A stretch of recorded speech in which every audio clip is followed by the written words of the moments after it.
Alors les premières paroles, je vais vous donner un mot de Pier Giorgio Frassati, qui vient d'être canonisé. Il disait, il faut espérer, c'est le mot important, il faut espérer que seul l'autre monde nous réserve un séjour meilleur. Il faut espérer que seul l'autre monde nous réserve un séjour meilleur. C'est pas beau ça ? Et oui, dans les seuls évangiles, la vie éternelle est affichée comme une vérité absolue. Son existence y est annoncée à 44 reprises. Nous qui proclamons tous les dimanches dans le credo « Je crois à la vie éternelle », est-ce que dans notre monde désacralisé, désenchanté, nous n'aurions pas tendance à nous dire qu'après tout, on verra bien, de toute façon, on ne sait pas ce qu'il y a après, on ne peut pas le savoir d'ailleurs, parce que personne n'en est jamais revenu.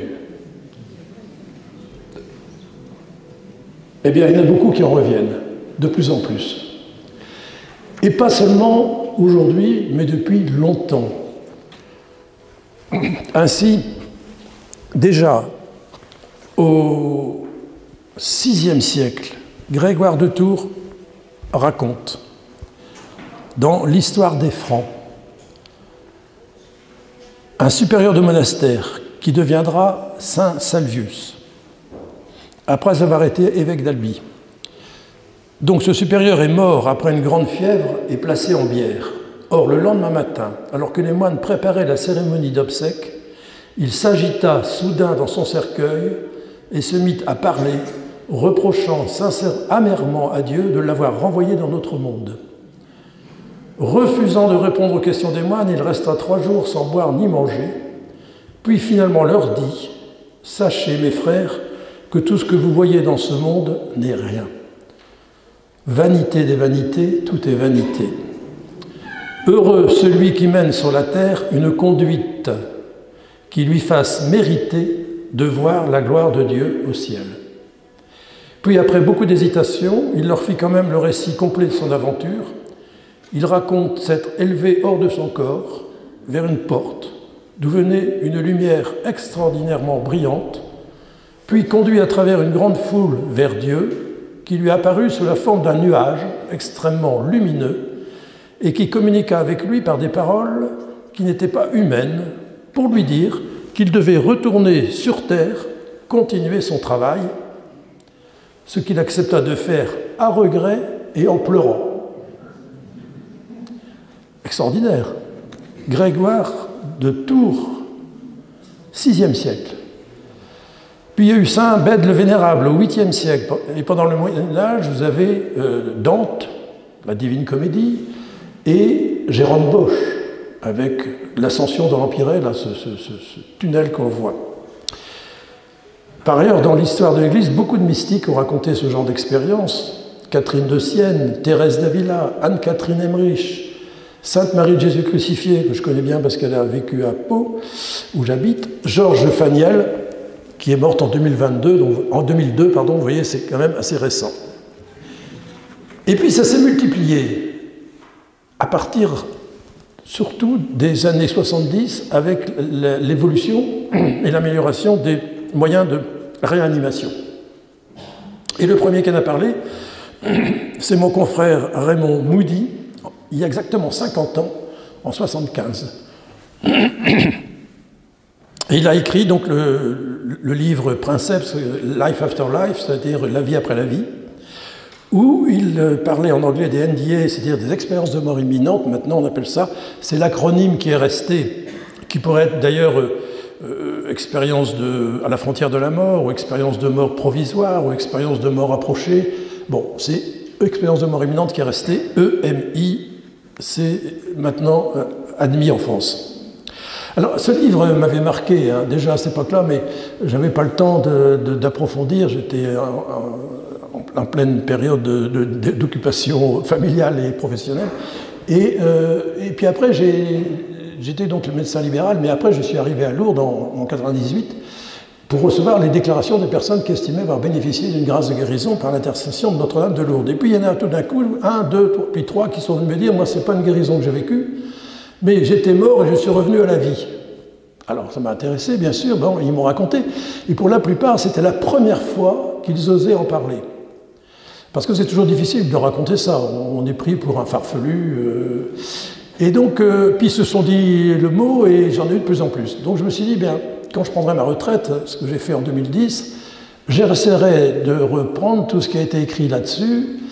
Et je me suis rendu compte que c'était récupéré, je dirais, beaucoup par le New Age, vous savez, tout ce qui était un peu ésotérique, et que l'Église n'avait jamais beaucoup approfondi cette question, étant plutôt très prudente, on y reviendra. Et donc, en 2015, j'ai sorti un premier livre, Expérience de mort imminente, tout simplement, mais avec une présentation catholique, telle que je vais vous la présenter ce matin. Puis, j'ai eu tellement de retours de gens qui, à nouveau, ont osé s'exprimer, que je me suis dit, il faut que j'en fasse un second. Le second, je l'ai appelé Expérience de vie imminente. Pourquoi? Parce que la plupart me disaient, c'est pas la mort qu'on retient, mais c'est la vie qu'on a vécue de l'autre côté, qui nous a marqués et qu'on n'oubliera jamais. Et puis je viens d'en faire un troisième là, au mois de juin, expérience de vie imminente pour tous. Alors c'est pas pour les nuls, hein, c'est pour tous. Donc c'est pour vous, c'est pour chacun d'entre nous, parce que je suis persuadé, on y reviendra aussi, que ce n'est pas à regarder de l'extérieur, mais à l'intégrer pour nous-mêmes, et que de toute façon on le vivra au moment de notre mort, mais peut-être ne faut-il pas attendre la mort pour le vivre, et qu'on peut le vivre bien avant, on en reparlera. Voilà. Alors,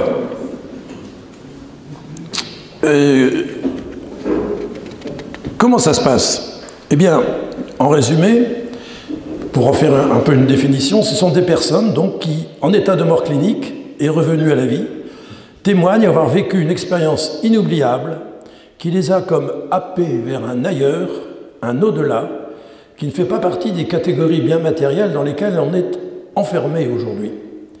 Si elles se sentent en confiance, elles racontent s'être retrouvées dans un autre monde, un monde magnifique, hors du temps et hors de l'espace, qu'il leur a fallu quitter avec regret pour revenir sur Terre. Cet aller-retour est inscrit en elles, sûres qu'il y a une vie après la mort. Elles envisagent l'existence comme sacrée, considérant la mort comme en faisant partie et retrouvant un fort regain de vie. Donc le déroulement d'une EMI. Il s'agit donc d'un ensemble de visions et de sensations mémorisées par des patients se trouvant donc en mort clinique, sans connaissance, dans un coma, ou alors dans un coma avancé, en tout cas avec un cerveau plat, puisque vous savez que quelqu'un qui est avec un arrêt cardiovasculaire, dans les minutes qui suivent, le cerveau n'est plus irrigué et donc ne peut plus fonctionner. Alors ces EMI se caractérisent par une succession de phases spécifiques, bien étudiées aujourd'hui, et en général reproduites d'un patient à l'autre, en sachant que tous ne vivent pas l'ensemble des phases. Le premier temps, c'est la décorporation. Donc, la personne, à la suite d'un accident, ou bien sûr la table d'opération, ou dans le coma, je me souviens d'une jeune femme qui me disait « J'ai fait une crise d'asthme suraiguë, je suis tombé sans connaissance. Ma mère, qui était infirmière, m'a mis dans la voiture, c'est mon père qui conduisait, elle me faisait du bouche à bouche, du massage cardiaque, et moi j'étais au plafond de la voiture et je les regardais en dessous en me disant « Mais qu'est-ce qu'ils font là, quoi? Qu'est-ce que c'est que cette histoire ?» Elle était au plafond de la voiture. Et elle me dit « Quand je suis arrivé dans la salle d'urgence, hop, je suis monté au plafond de la salle d'urgence. » Donc, ils sortent de leur corps, ils flottent au-dessus de leur corps. Ce qu'on appelle donc la décorporation. Les sujets peuvent décrire à l'équipe chirurgicale toute l'opération pratiquée sur leur corps en vue plongeante. Ils entendent les paroles échangées et parfois, ce qui va plus loin, captent les pensées et même les émotions du personnel soignant, ce qui a été vérifié.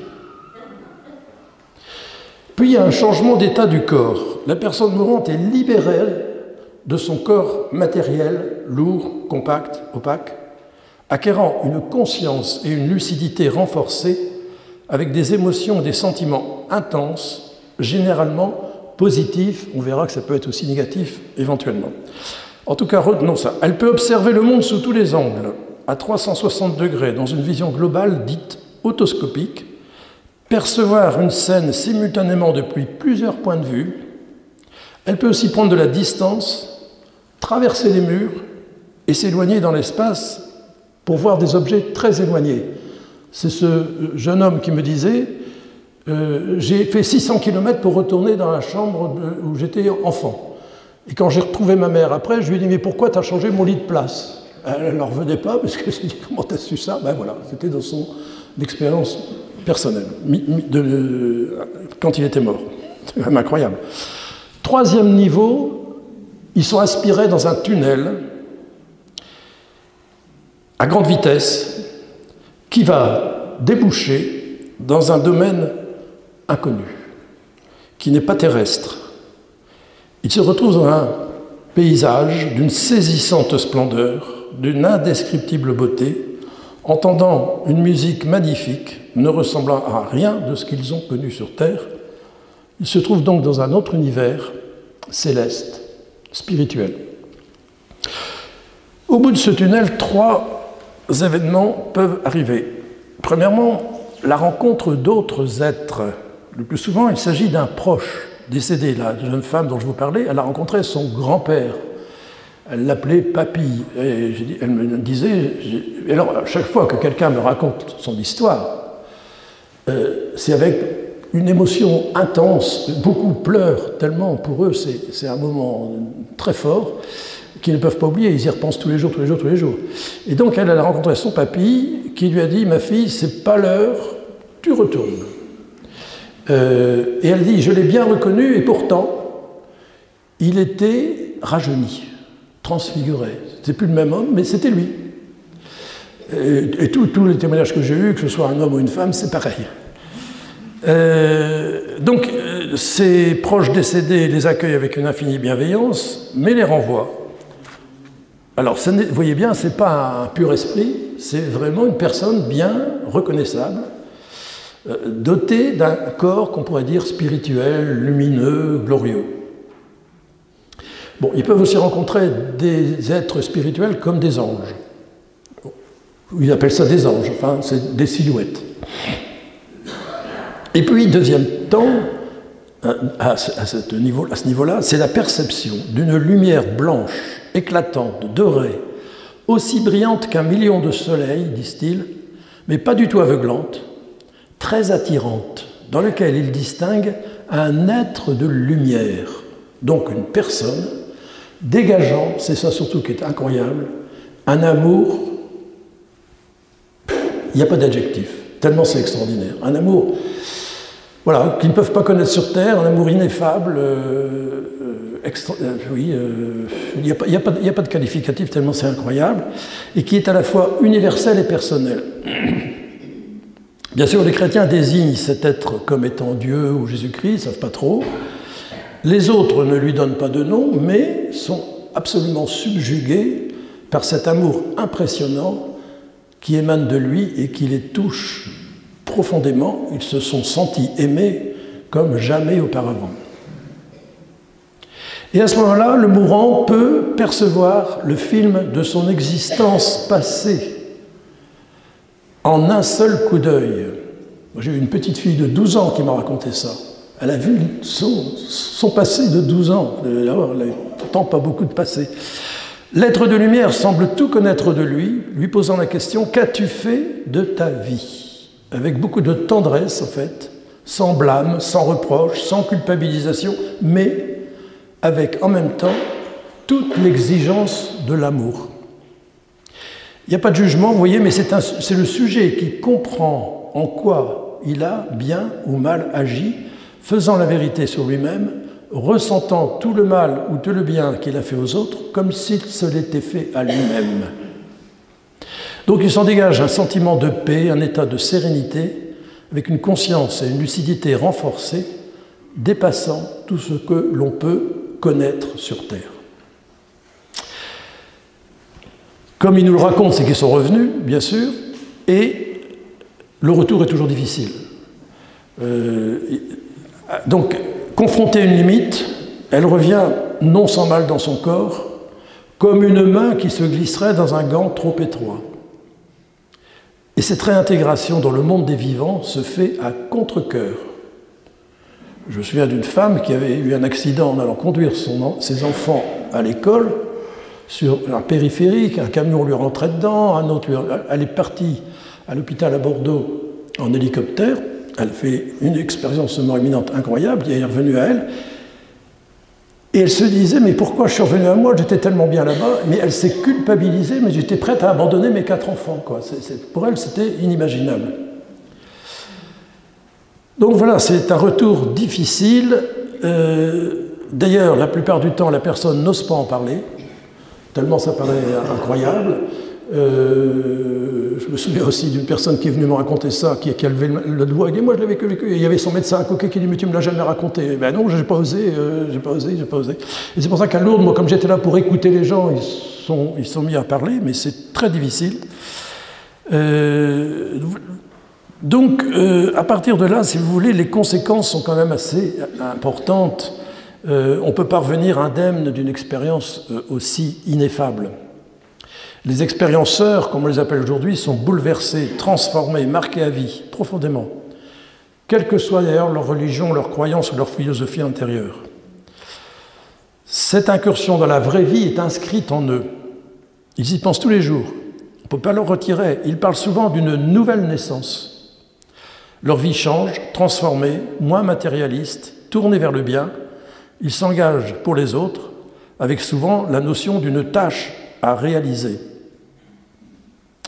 Et leur rapport à la mort est différent, la voyant comme faisant partie de la vie, comme un simple passage, assurant à qui veut les entendre que la vie ne s'arrête pas au moment de la mort, qu'existe une forme de vie dans l'au-delà et qu'elle est magnifique. Et même ceux qui reviennent d'une tentative de suicide, par exemple, qui est pas mal, n'envisageront plus jamais de mettre fin à leur jour. Alors je peux vous donner quelques paroles d'expérienceurs. C'est des personnes différentes. Hein. J'ai ressenti ce que pouvait être un amour au-delà de tout ce qui peut exister. J'étais soudain dans la lumière, et c'était beau. Je n'avais aucun sentiment d'identité distincte. J'étais dans la lumière et un avec elle. Je ne faisais qu'un avec la pure lumière et l'amour. J'étais un avec Dieu et en même temps un avec tout. C'était extraordinaire, un bonheur que personne ne peut imaginer. Un endroit où le mal n'existe pas. Ou encore, j'avais accès à la joie du monde entier, à la perception et la sensibilité de tout ce qui vit, et j'avais l'hyper-conscience que le malheur est inacceptable. Je n'ai jamais pu ressentir une pareille joie, j'étais bien, j'aurais voulu rester là, en ce lieu où les larmes sont effacées. Bon, vous voyez, j'en ai toute une liste, hein, vous les trouverez dans mes livres, mais pour vous dire, c'est inimaginable. Alors à ce stade, on pourrait se dire, bah, tout va bien, si on va tous comme ça directement au paradis, c'est génial. Et c'est malheureusement pas le cas. En effet, certains, alors, combien c'est difficile, parce que déjà, témoigner d'une expérience positive, c'est dur, mais alors d'une expérience négative, c'est encore plus dur. Et donc on pensait que c'était 3 à 5% des cas, moi j'en suis aujourd'hui à me dire c'est plutôt 15 à 25% des cas. Alors vous pourrez chercher, il y a des sites internet maintenant aux États-Unis où ils expriment ces EMI. Alors, que je n'appelle pas négatives. Pourquoi? Parce que c'est des EMI effrayantes. En effet, effrayantes. Je vous donne trois paroles d'EMI effrayantes. J'ai vu un endroit de désespérance, un endroit affreux ressemblant à l'enfer. Bon, ils parlent tous d'enfer, hein, mais est-ce que c'est vraiment l'enfer? J'en sais rien. Je me suis retrouvé en enfer, harcelé par des démons hideux. C'était horrible. Le sentiment d'un châtiment mérité. Je ne sais pas si vous avez déjà entendu parler de Gloria Polo, dont je parle dans mon premier livre, qui est maintenant en livre de poche, qui elle aussi, après avoir fait une EMI, s'est retrouvée tirée par des démons hideux vers un feu épouvantable. Et alors elle criait, mais vous vous trompez, je suis catholique, je vais à la messe tous les dimanches. Et à ce moment-là, l'être de lumière lui est apparu et lui a dit, si on regardait ensemble les 10 commandements, et elle s'est rendue compte qu'elle n'avait observé vraiment aucun des 10 commandements, puisque, elle l'avoue elle-même, elle avait avorté. Donc voilà, et le Seigneur lui a dit, tu retournes et tu témoignes. Et ça fait 20 ans qu'elle témoigne, donc elle est colombienne d'origine. Hein. Gloria Polo. Alors, à ce moment-là, si vous voulez, on va prendre quelques constatations importantes. La première, c'est que les AMI ont toujours existé. Hein, on l'a dit, c'est une expérience universelle qui concerne tous les hommes de tous les temps, chez les gens de toute croyance, tout niveau d'instruction, culture, milieu, socio-culturel, de tout âge, et semble-t-il dans toutes les civilisations. Alors, moi, je parle de ce que je connais. J'ai eu des femmes, des musulmanes, qui ont fait cette expérience du Maghreb. J'ai pas d'expérience de gens d'Asie, par exemple. Je ne sais pas. Bon. Deuxièmement, les nombreux ouvrages, études, publications, colloques. Moi, j'ai été à plusieurs colloques où j'ai eu l'occasion de rencontrer Raymond Moody, par exemple, que tout le monde croit mort, mais qui est bien vivant. On s'est rendu compte qu'on avait exactement le même âge. Amènent à ne plus pouvoir douter de leur existence et confirment que nous sommes devant un processus solidement réel.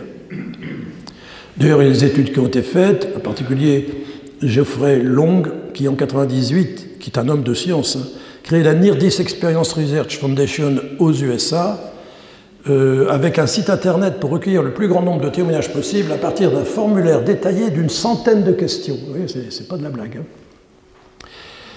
Troisièmement, les EMI ne sont pas du tout exceptionnelles, bien plus fréquentes qu'on l'imagine. Alors c'est difficile de donner des chiffres, mais on pense qu'il y a à peu près 1500 personnes qui font une EMI chaque jour dans le monde. C'est devenu fréquent, très fréquent, pour diverses raisons. La première, bien sûr, c'est les moyens de réanimation, mais en plus, les gens en parlent plus, etc., etc. Et moi, je pense que c'est un signe, je y reviendrai encore aussi éventuellement, c'est un signe de la réalité invisible hein, qui est pour nous aujourd'hui, pour nous dans notre monde désacralisé. Alors, encore une chose, oui, tous les réanimés ne font pas une EMI. Hein. Pourquoi, on ne sait toujours pas, mais c'est important ça. De même, tous les gens qui viennent à Lourdes ne guérissent pas. Hein, voilà. C'est comme ça, on pourra y revenir aussi. En tout cas, on se trouve devant deux hypothèses. Soit on a affaire à des millions de fabulateurs qui inventent ces faits, qui, nous allons le voir, défient la science. Soit il faut admettre que la multiplicité actuelle des EMI et les fruits qui en découlent sont en soi un signe à prendre en considération. Alors voyons d'abord le point de vue des scientifiques. Il faut dire que nous sommes devant un sujet tabou qui remet en question le dogme officiel central de la science, que c'est le cerveau, et seulement le cerveau, qui est à l'origine de la conscience et de la pensée. Paradigme qui n'a d'ailleurs jamais été démontré. De plus, une EMI ne pouvant être provoquée, aucune étude expérimentale et reproductible selon les méthodes scientifiques n'est envisageable. Alors, les spécialistes s'interrogent, bien sûr, et ils ont beaucoup de mal à admettre qu'un individu puisse avoir une mémoire de ce qu'il a vécu après un arrêt cardiaque prolongé. Hein, et l'exemple le plus typique pour moi, c'est celui de Eben Alexander, que j'ai aussi eu l'occasion de rencontrer, qui est un neurochirurgien américain de Harvard, qui était donc patron de son service, et qui a fait tout d'un coup une méningite aiguë infectieuse à colibacille qui est très rare et qui se termine par la mort en général, parce qu'on ne peut pas les soigner. Donc il était dans le coma total. Bien sûr, c'était le chef de service, donc on l'avait branché, on le surveillait comme le lait sur le feu, mais il était mort. Et personne ne voulait débrancher. Il est resté comme ça 8 jours. Puis voilà qu'au bout de 8 jours, il se réveille, frais et dispo comme un gardon, en disant ben, qu'est-ce qui s'est passé, et il ne comprenait pas lui-même, quoi. Surtout que lui, il n'y croyait pas, ces histoires-là. Quand il voyait quelqu'un qui lui racontait une expérience de mort imminente, il l'envoyait chez le psychiatre directement. Donc, ça lui est tombé dessus, étonnamment. Et il a vu tous les examens qui avaient été faits, parce qu'on multipliait les examens, et il a bien vu que son cerveau était plat, complètement plat, alors, à l'électroencéphalogramme. Et puis, il avait rencontré, durant son EMI, une femme qu'il ne connaissait pas, c'est elle qui lui a dit « tu retournes ». Mais il s'est dit quand même « qui c'est celle-là » Et en cherchant, il s'est rendu compte que c'était une de ses sœurs biologiques qu'il n'avait jamais connue avant et qui était décédée avant lui. Alors là, ça l'a retourné complètement, si bien que 3 mois après, il sortait un bouquin « Le paradis existe ». Il faut être américain pour faire ça, hein. Un médecin français, il se ferait... voilà, carrément. Donc il est connu maintenant avec Raymond Moody, il a fait d'ailleurs un bouquin, mais c'est quand même un témoignage absolument renversant, je peux le dire. Alors donc les réductionnistes ou les matérialistes disent bah, c'est un dysfonctionnement cérébral, un stress physiopathologique dû à l'hypoxie, à l'asphyxie, à l'hypoglycémie, ou alors un stress physique, c'est le traumatisme, vous comprenez, de mourir, c'est psychologique, c'est une sensation, ou alors c'est la libération de neuromédiateurs, de psychoactifs. Bon, on essaie de trouver toutes les raisons, ou bien on parle d'une onde de la mort, qui serait remplacée par une onde de la réanimation. Enfin, tout ça, c'est tiré par les cheveux. Et d'ailleurs, à ce moment-là, tout le monde devrait faire une EMI, si c'était le cas. Alors, il y en a aussi qui parlent de rêves, de fantasmes, d'hallucinations, d'images préenregistrées, que sais-je encore. En fait, c'est pas possible. Les expérienceurs sont capables de décrire une scène ayant eu lieu au même moment, dans un appartement, par exemple, à des kilomètres de là, alors que leur cerveau était hors d'usage. Et de plus, tous les expérienceurs disent avoir vécu quelque chose de bien plus réel que ce qui se passe dans la vie de tous les jours. C'est ça qui est assez étonnant. Et Ben Alexander me disait, là-bas j'étais dans le réel, maintenant que je suis rentré, ici j'ai l'impression d'être au cinéma. C'est quand même incroyable. Alors d'autres scientifiques plus audacieux, disons, tentent de comprendre. Bon, il y a eu des travaux qui ont été faits par Jean-Pierre Jourdan, enfin vous pourrez voir tout ça si vous voulez, je ne détaille pas, qui a écrit des livres avec par exemple en partant de 74 témoignages de EMI et qui démontrent que c'est pas possible que ce soit un simple dysfonctionnement du cerveau, ça ne peut pas l'expliquer. Il y a aussi un Hollandais, Pim van Lommel, qui a abouti à la même conclusion, qui a fait des travaux importants publiés dans The Lancet, donc quand même, c'est pas rien. Et puis en 2014, à Reims, pour sa thèse de doctorat en médecine sur les EMI, François Lallier recevait la mention très honorable avec félicitations du jury. Donc c'est maintenant gravé dans le marbre, hein, que ça existe. Alors ce travail envisage une hypothèse qui est assez folklorique d'une conscience intuitive extraneuronale qu'il appelle une CIE, conscience délocalisée, indépendante de l'activité cérébrale, mettant en jeu une indépendance de la matière, le cerveau étant considéré comme un émetteur-récepteur par rapport à une conscience supramatérielle. Une conscience supramatérielle avec un grand C. Bon, moi je mettrais plutôt un D, mais enfin. Pourquoi pas, mais voilà, alors, là aussi c'est un peu tiré par les cheveux. Bon, en conclusion, ce qu'on peut dire, je ne vais pas développer ça longtemps, sinon on y passera 1 heure. L'hypothèse d'un simple cerveau en détresse n'est pas du tout convaincante. Elle ne peut pas expliquer une telle transformation intérieure, ni ce basculement vers un amour inconnu qui transforme toute une vie. D'ailleurs, comme le souligne le psychiatre en soins palliatifs Christophe Forêt, jamais en psychothérapie nous n'obtenons un changement aussi soudain et aussi profond. Donc, franchement, c'est pas suffisant. Alors, comment se fait-il que les expérienceurs affirment avoir un processus de pensée, une forme de conscience plus aiguisée, des perceptions décuplées et une mémoire des faits indépendante des fonctions cérébrales qui sont inactives? Donc, leur conscience finalement est ravivée. Ils ont une perception ultra réelle, hyper réelle. Ce qui est quand même surprenant, comme le disait Eben Alexander. On ne peut pas non plus expliquer par cette approche réductrice les souvenirs, généralement très précis, parfois troublants de vérité, l'accès à des connaissances que même en état de veille, ils n'auraient pas pu avoir. Par exemple, des discussions de la pièce voisine, de détails de la procédure opératoire. La cohérence et la régularité de certains récits rencontrent donc avec ces êtres et ces personnages, les guidant avec bienveillance et amour dans une sorte de bilan de vie. Et aussi le fait que les personnes revenues expriment souvent des changements profonds dans leurs valeurs, ce qui est quand même, pour les chrétiens, un signe important, hein, de savoir si un tel événement apporte des changements dans la vie de quelqu'un positifs. Et puis, comment expliquer la rencontre d'autres entités célestes, la vue de personnes défuntes, le bilan de vie, la rencontre de cet être de lumière plein d'amour infini. Et d'ailleurs, il y a deux faits qui viennent corroborer cette vision des choses. D'abord, la constatation faite par un certain nombre de chercheurs concernant des EMI chez des aveugles de naissance, qui voient clair pendant leur EMI et qui peuvent raconter avoir vu. Et puis, le fait que certains expérienceurs reviennent guéris, comme Eben Alexander, qui est revenu guéri sans séquelles, et totalement guéri de la maladie grave qui avait provoqué leur mort temporaire. Et ça, on peut dire que ces guérisons sont complètement inexplicables par la médecine.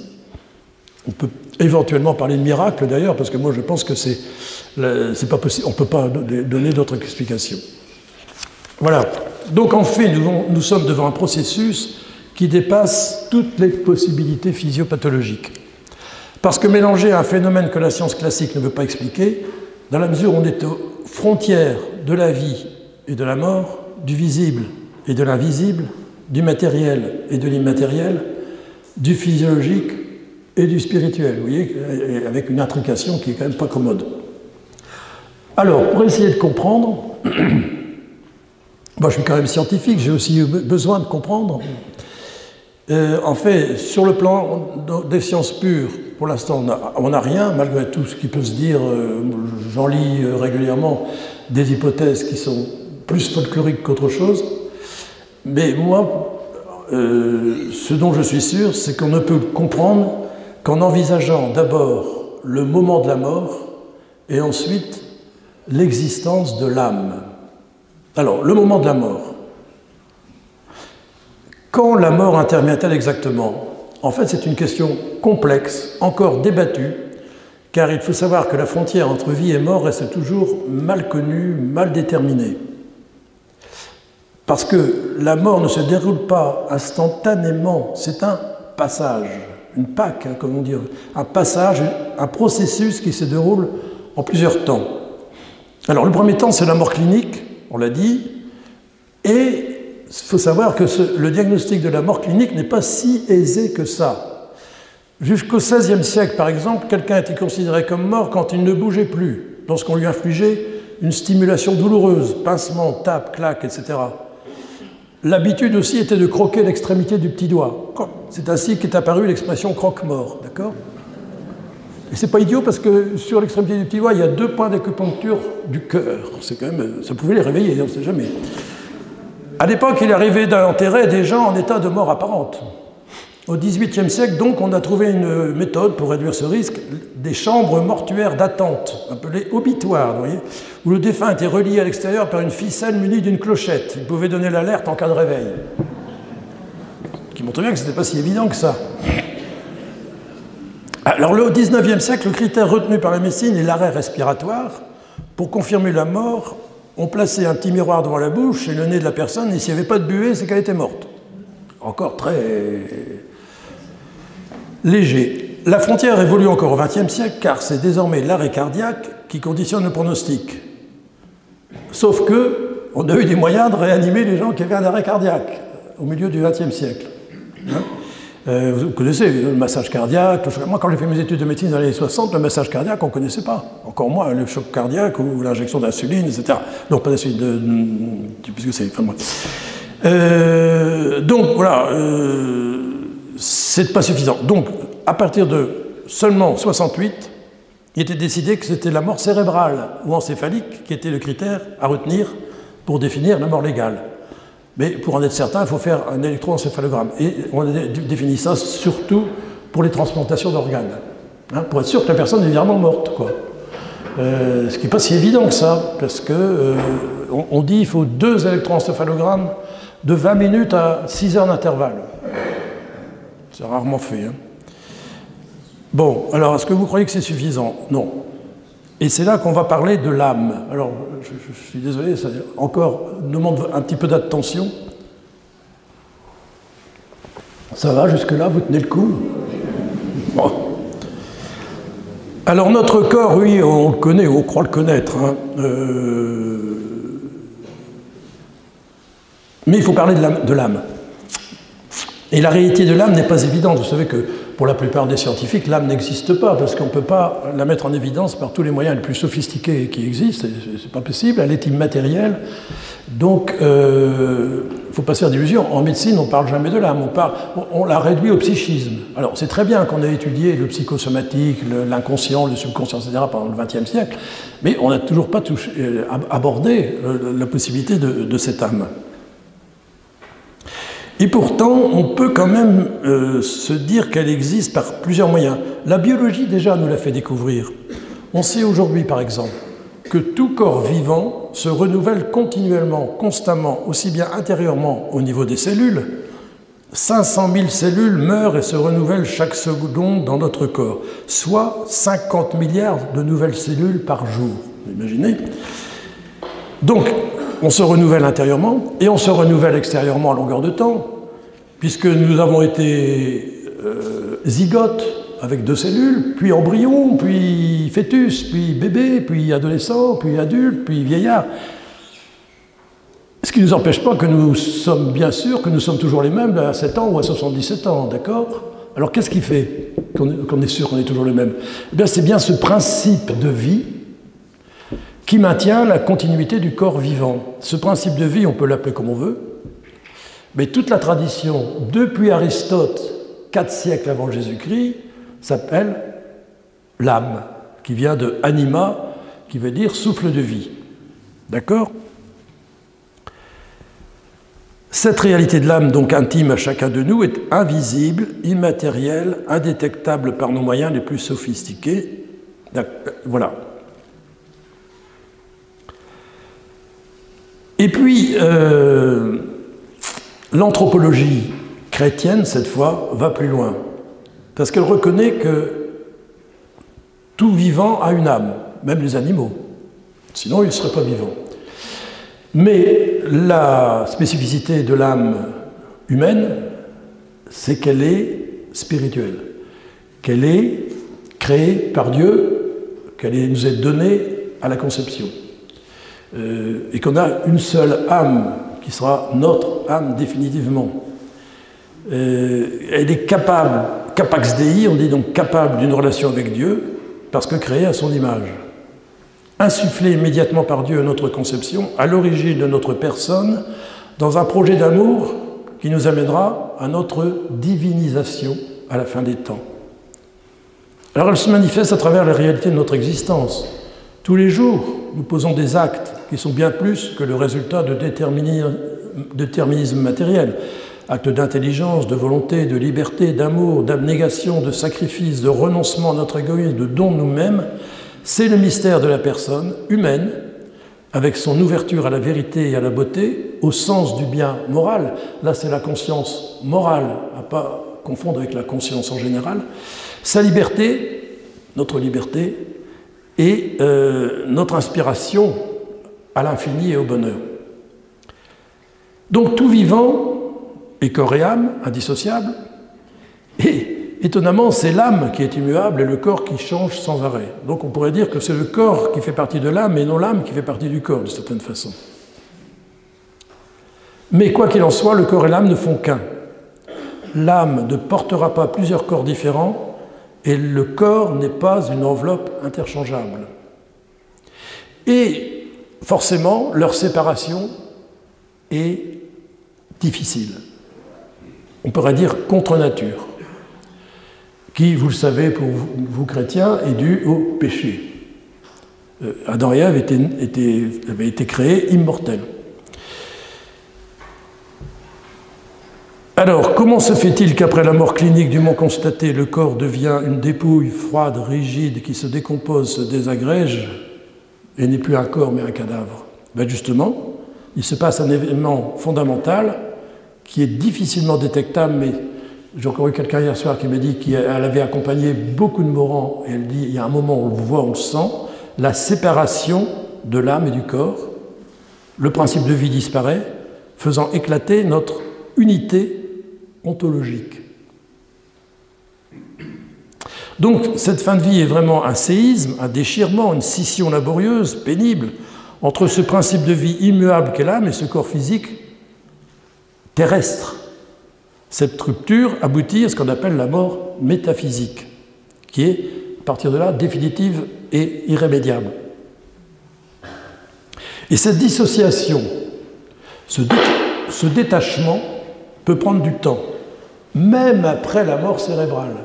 C'est Marthe Robin qui a eu la certitude que ça pouvait durer plusieurs heures. Donc tout donne à penser que c'est durant ce laps de temps, ce début de distanciation, d'écartèlement, que l'âme se découple, on peut dire, d'avec son enveloppe charnelle, que peut survenir les EMI, d'accord, à l'antichambre de la mort. Après la mort clinique, certes, mais obligatoirement avant la mort métaphysique. Elle ne peut plus survenir si le corps n'est plus qu'une dépouille sans vie. Ça va? Pas évident, hein? Bon, voilà.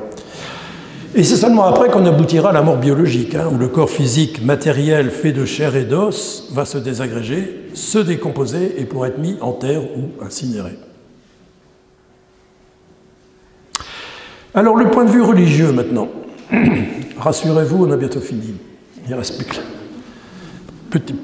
L'Église hiérarchique a toujours été très prudente par rapport à tous les faits anormaux, je dirais.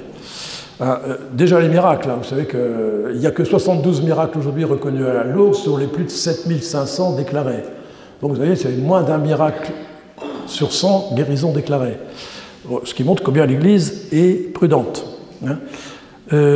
Mais encore, les miracles font partie du corpus, je dirais, chrétien depuis 2000 ans. Donc, alors les EMI, là, il ne faut pas demander l'impossible. Hein. Mais l'Église est aussi tout aussi prudente par rapport aux faits mystiques, aux manifestations mystiques comme les bilocations, l'inédit, le fait de ne pas manger pendant plusieurs années, la lévitation. Mariam, là, à Pau, elle lévitait dans 35 mètres de haut. Hein. Il fallait que la mère supérieure arrive et lui dise « Ma sœur, par obéissance, redescendez ». Puis elle redescendait. Mais, donc, d'ailleurs, pour reconnaître saints des gens qui ont des phénomènes mystiques comme ça, c'est très difficile. Padre Pio, il a fallu beaucoup de temps pour y arriver, et Mariam également. Bon, à la raison, parce qu'on risque toujours de tomber dans ce qu'on appelle le fidéisme, qui est de se passer de la raison pour croire. Or, pour croire, il y a la foi et la raison. Fides et ratio. Hein. Jean-Paul II a fait une très belle encyclique sur Fides et ratio. La foi et la raison sont les deux ailes qui permettent à l'esprit humain de s'élever jusqu'à la contemplation de la vérité. Et dans le cas des EMI, moi j'ai toujours pensé qu'il fallait tenir les deux, la foi et la raison. Bon, donc l'Église jusqu'ici ne s'est pas vraiment prononcée. Bon, moi j'ai eu plusieurs évêques qui ont fait des préfaces à mes livres, donc je suis rassuré. En tout cas, il n'est pas bon, à mon avis, de laisser ce sujet aux paganistes, aux voyants, aux adeptes du New Age, du spiritisme, de la médiumnité, et il y en a beaucoup. Vous savez qu'en France, il y a à peu près 100 000 voyants qui font un chiffre d'affaires de 3 milliards d'euros. Pour nos députés, ce serait intéressant de récupérer ça. Donc c'est sûr qu'il faut le récupérer, on ne peut pas laisser ça. C'est pour ça que j'ai voulu et que je suis venu encore aujourd'hui, parce que on peut dire que ces phénomènes sont en parfait accord avec l'enseignement de l'Église depuis 2000 ans. L'ensemble de leurs caractéristiques recoupe parfaitement la doctrine chrétienne sur la mort qui enseigne quoi?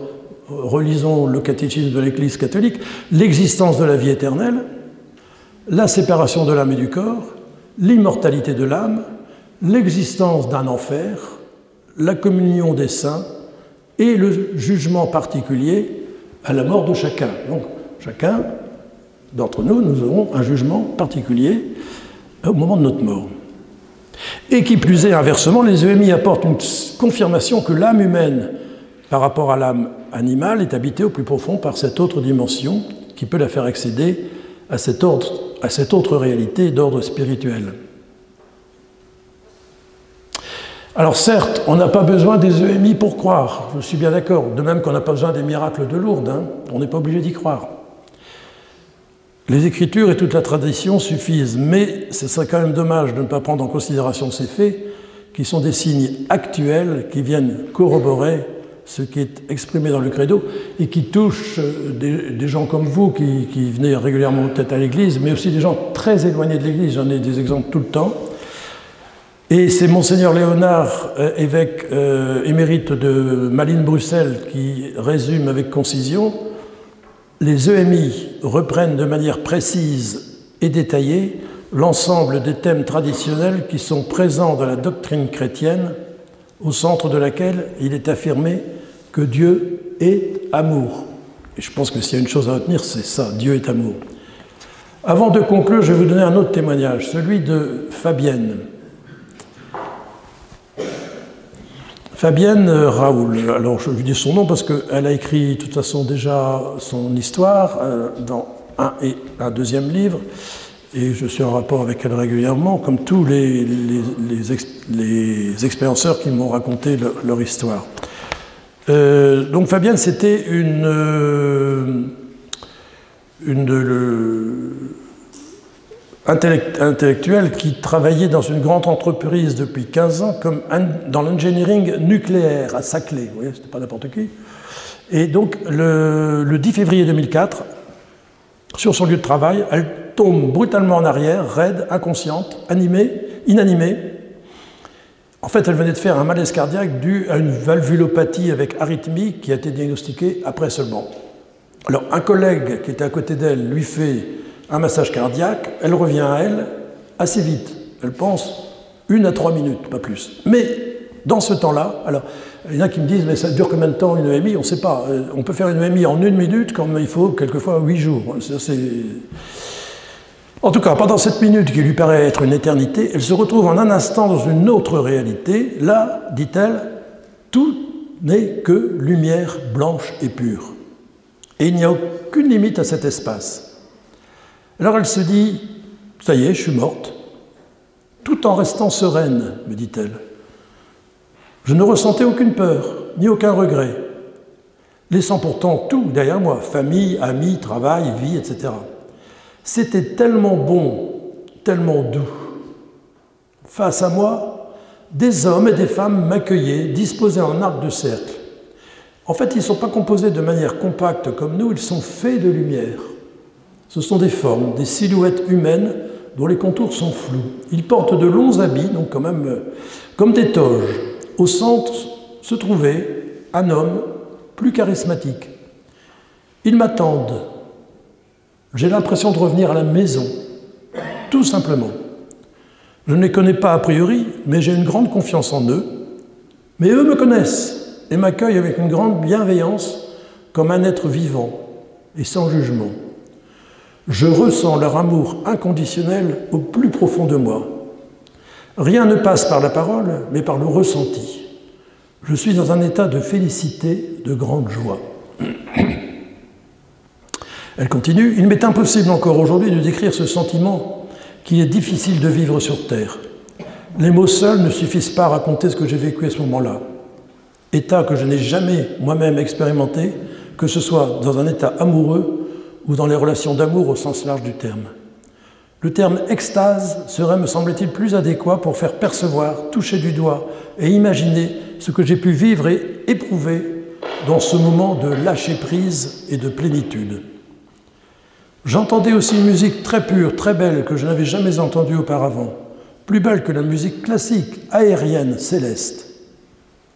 Une minute intense, puissante, troublante, transformatrice, hors du temps, hors de notre réalité, je flotte. Je suis bien, tout simplement, dans un état de grâce comme j'en ai jamais connu. Elle revient dans son corps, donc dans la minute endolorie. Je ne comprends pas ce qui se passe, où je suis, et surtout ce regret de revenir. Je voudrais juste rester dans cette lumière. Des larmes coulent sur mes joues. Alors depuis, toute sa vie a été remise en question, se demande ce qui lui est arrivé. Et alors elle fait part de ses doutes à un ami canadien qui, 2 ans auparavant, avait eu un terrible accident de voiture suivi d'un coma et qui lui avait parlé de choses incroyables qu'il avait vécues lui-même durant son coma. Et il lui dit « Mais ce que tu as vécu, c'est une EMI ». Elle n'avait jamais entendu parler de ça.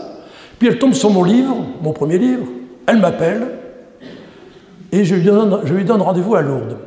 Je lui dis « Écoute, on va en parler, viens à Lourdes ». Elle habite Vannes. Elle vient, on discute à la librairie de Lourdes et là, elle me raconte cette histoire. Et elle me dit, vous savez, moi je ne suis pas croyante. Ah bon? Non, non, je ne suis même pas chrétienne, je ne suis pas baptisée. Je lui dis, bah, écoute, avant de repartir, tu vas passer aux piscines. Ah oui? Qu'est-ce que c'est ça? Je dis, voilà, tu vas te plonger. Là. Et elle le fait, et après elle m'appelle, elle me dit, oh, ça a été formidable, j'ai vécu quelque chose de très émouvant. Ça y est, je suis baptisée, elle me dit. Ah non, je lui dis, non, c'est pas un baptême là, pas encore. Ah mais je veux être baptisé. Je veux être baptisé. Ah bon? Bon, bah écoute, il faut que tu ailles voir ton curé. Et 2 ans après, elle était baptisée. Elle a fait 2 ans de catéchuménat pour être baptisée. Donc vous voyez, bon, je pourrais vous en raconter d'autres, mais on n'a pas le temps, là ça vient de sonner. Il faut finir. Si vous avez quelques questions, après... Alors moi, ce que je voudrais dire pour finir, bon, j'ai tas de choses à dire encore, hein, mais je crois que ce qui est important, c'est que de se dire qu'il ne faut peut-être pas attendre la mort pour vivre ça. Ce serait trop dommage. Hein. C'est maintenant, on peut le vivre. Alors, et c'est pour ça que j'ai écrit ce livre, Les EMI pour tous, parce que c'est vraiment chacun d'entre nous qui avons à vivre ça. Alors, je vais vous donner encore 2 exemples, si vous avez encore 5 minutes, ça va? On va s'en sortir.